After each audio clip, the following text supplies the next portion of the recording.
Welcome to Anti-Aging Insights, where age is a state of mind and aging is a treatable condition.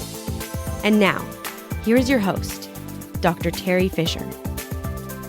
Hello, and welcome to the second episode in the mini-series of the 5 pillars of my aesthetic medicine practice.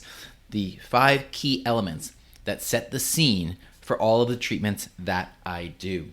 If you haven't listened to the first in this mini-series, then I encourage you to go back to the last podcast episode, which is episode number 25, where I talk about safety. Safety is my number 1 pillar.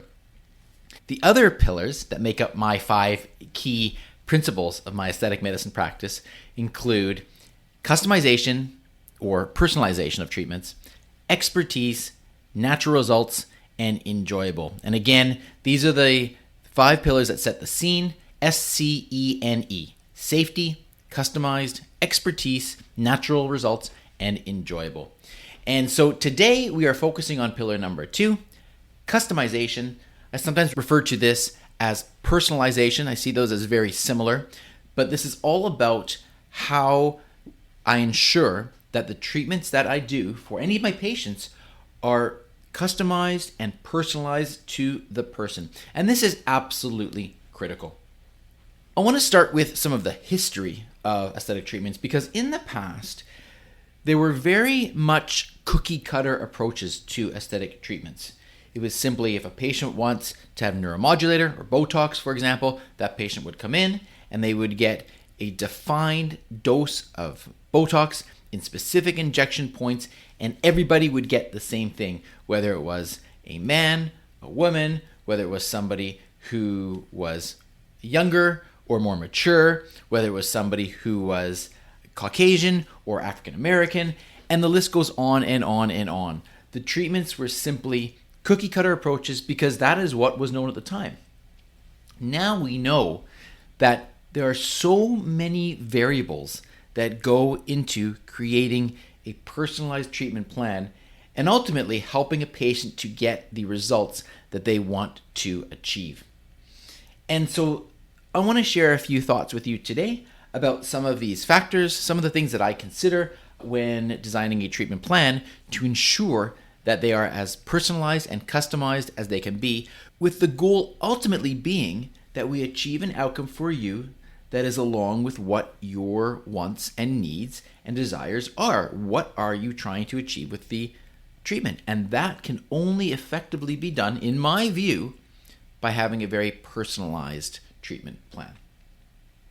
So with that being said, I want to address a few of the variables today that I think about when I'm creating a personalized treatment plan. And of course, there are many more variables that go into this as well, but here are some of the key ones. The first thing I want to say is that the way that I believe one can achieve excellent results, personalized results, it all starts with the consultation. And this is going to be a recurring theme. You may have heard me say this before, and I certainly said this last time on the last podcast episode as well. The consultation is critical because it is during the discussion, during the communication, that I'm able to learn about what is motivating a patient to have a treatment done. What are they trying to achieve? Is it that they want to smooth out some of the lines? Is it that they want to have as little movement as possible in the facial muscles to eliminate the lines as much as they possibly can? Is it that they want to enhance some of the volume in places of the face that are a little bit volume deficient? Maybe they just want to look less tired, or maybe it's the texture of the skin they want to improve. Maybe it's the color, the pigmentation of the skin. And so there are so many different variables that go into this, and the consultation is critical to finding that out, because if you don't have that discussion with a patient, how can a provider possibly know what to do, how to make a personalized treatment plan that is going to achieve the person's goals? It all starts with the consultation. So assuming that the consultation has been done, and one of the things that I'm very proud of at Anti-Aging Medical and Laser in Vancouver is that this is something that is ingrained in the culture of our clinic. And that means that all of the staff here take time to listen to what it is that the patients want, and that is how we're able to achieve the results that we want to achieve. Now, moving along, some of the specific variables that I like to take into account when designing a treatment is, first of all, do we want the treatment to create a more masculine or feminine look? Because there are certain variables that certainly guide that. One example is dimensions of the face. I'll give you an example. And this is something that you can start to appreciate when you look around at people that you meet on a daily basis. If you think about the size of a chin, a male's chin is approximately the width of the mouth. Whereas if you look at a female's chin, it is approximately the width of the nose. And so knowing this sort of thing, if somebody wants to have a treatment done on their chin, this is one area that has to be very personalized. Because if you make a chin too big, it could masculinize a face where that is not the goal. If a woman comes in and wants to look feminine and she wants to have some treatment done to her chin, and then the treatment is done and it makes the chin wider, well, now you've just masculinized that face. And that's not what we want. So that is something critical to think about when it comes to personalization. You can't just do the same chin treatment from person to person, or it's not personalized.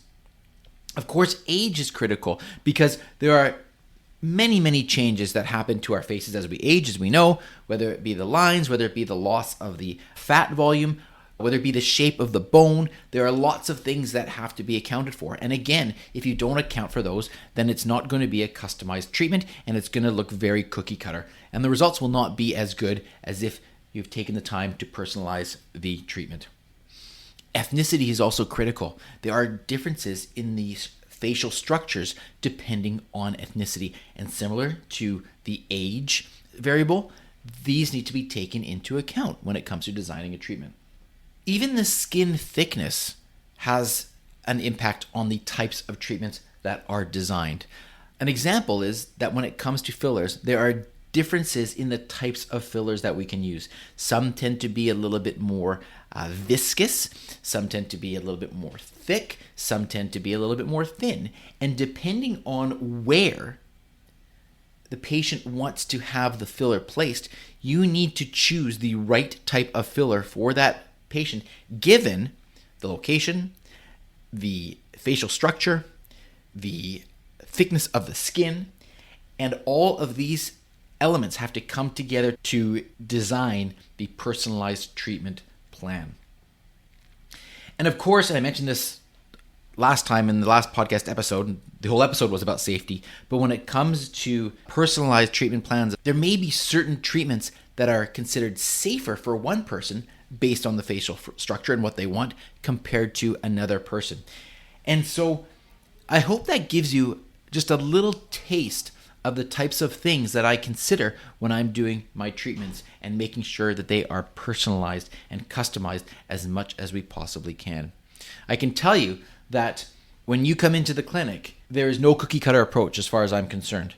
I need to understand what it is that we are trying to achieve. And again, that comes from the communication, it comes from doing an analysis of your face, and then coming up with a treatment plan that is appropriate for what you're trying to achieve. Of course, with informed consent and you understanding what it is and why it is that we are going to do what we are going to do.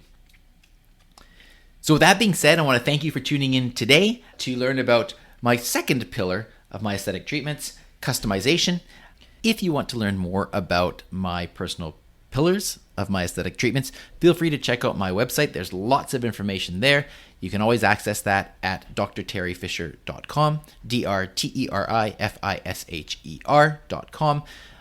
I'm also on Instagram with the handle at drterifisher as well. Feel free to book an appointment with me at antiagingvancouver.com to discuss this or to look into getting any treatments for yourself. Next week, we are going to be looking at my third pillar of my aesthetics treatments, which is expertise and the value of having an expert who is going to be doing your treatments. Thank you for tuning in this week, and I look forward to chatting with you again very soon. Take care. Thanks for listening to today's episode of Anti-Aging Insights. Stay tuned to discover more of the latest news, treatments, technologies, and developments in non-surgical cosmetic and anti-aging medicine. For more inspiration, to access the show notes, or to book an appointment with Dr. Fisher, Dr. Frame, or any of the other anti-aging professionals, please visit our website at antiagingvancouver.com. Until next time, stay inspired and live life well.